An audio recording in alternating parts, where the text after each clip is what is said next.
And now it's time for our daily arts and culture segment with our Lee Tae-ho. And today, I hear Tae-ho will tell us about a very special idea of design policy.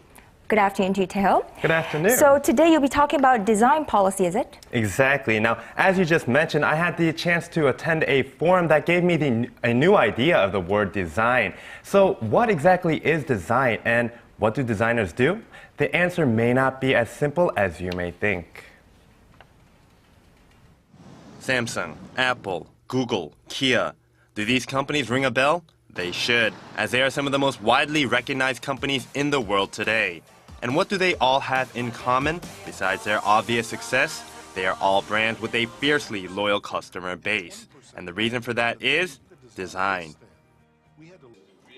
Enter the World Design Policy Forum 2013, which was held recently in central Seoul.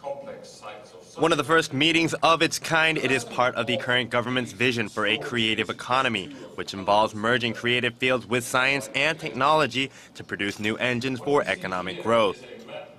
The forum gathered design experts from Korea and abroad, with the goal of redefining design and the role of the designer in order to broaden design's application to all aspects of our daily lives. For more, I spoke with Professor Lee Jung, who is the president of the Korean Federation of Design Association. Right now, Korea is largely skill-based or product-based, and the World Design Policy Forum is being held to set a new direction for design policies. What are the new design values that will help lead the future in this very volatile social environment? How can design policy on a national level help to pursue the growth of the industry? These are just some of the questions being contemplated here by experts gathered from all across the globe. Attendees were eager to hear more about the creative economy concept and how design can enhance our lives. The expert said design's application to our daily life is particularly evident in the service industry, which represents a large portion of our everyday encounters.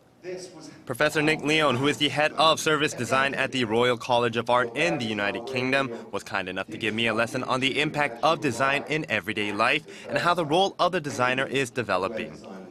He started by asking me to think about some of the things we buy and use every day, and then went on to say, You bought transport services in order to get here.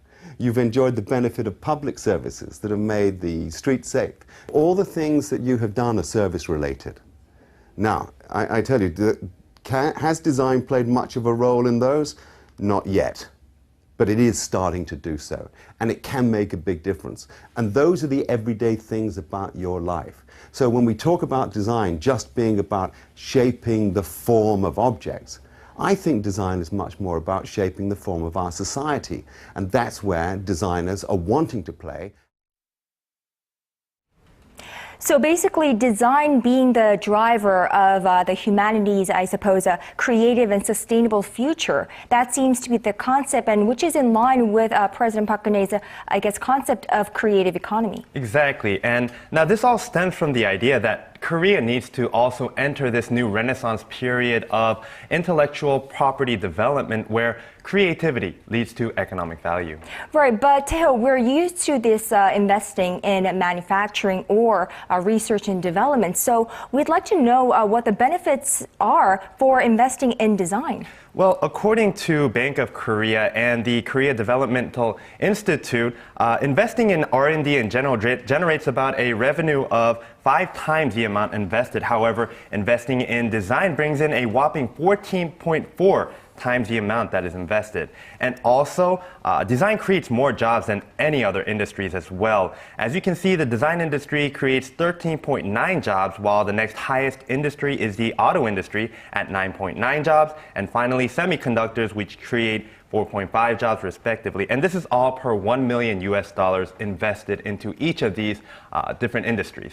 Right, so job creation is the hot topic these days, and that seems to be in the right direction. Now, the government, it seems like, needs to do something or more to foster growth in this sector, as well as the role of the designer in the society. Exactly correct. And so we turn once again to Professor Lee Jung, who had an excellent solution to what the government could do to help support design and designers. If there is a good designer, there is a need to foster that talent. Also, if there is a good design company, that company needs to be backed by a sound institutional system. The government needs to help manage both. Talented students and designers must have the infrastructure around them to develop brands and create products. Students and designers cannot design, create, market, and deliver their products by themselves. Those types of support systems are readily available in other economically advanced countries. And through those systems, great products are created and distributed. You know, I think I once heard someone say designers stand somewhere between revolution, innovation, and everyday life. So if adopted properly and if invested on correctly, I suppose design policies could really spur growth. Well, that's exactly why forums such as the World Design Policy Forum 2013 was so important and will be so important, because support systems and all sorts of ideas to promote the growth of design and designers all come from forums and talks such as these. Right, and it is at the top of the agenda in the UN World Economic Forum, so we'll definitely see more of design policy and it being created in the near future. Exactly. All right, Taeho, thank you so much for today. And today we missed out on the movie day, so tomorrow you'll be bringing us movie previews, right? That's right. I'll be back tomorrow with all the previews and all the film news, latest film news as well. All right, we'll see you tomorrow. All right.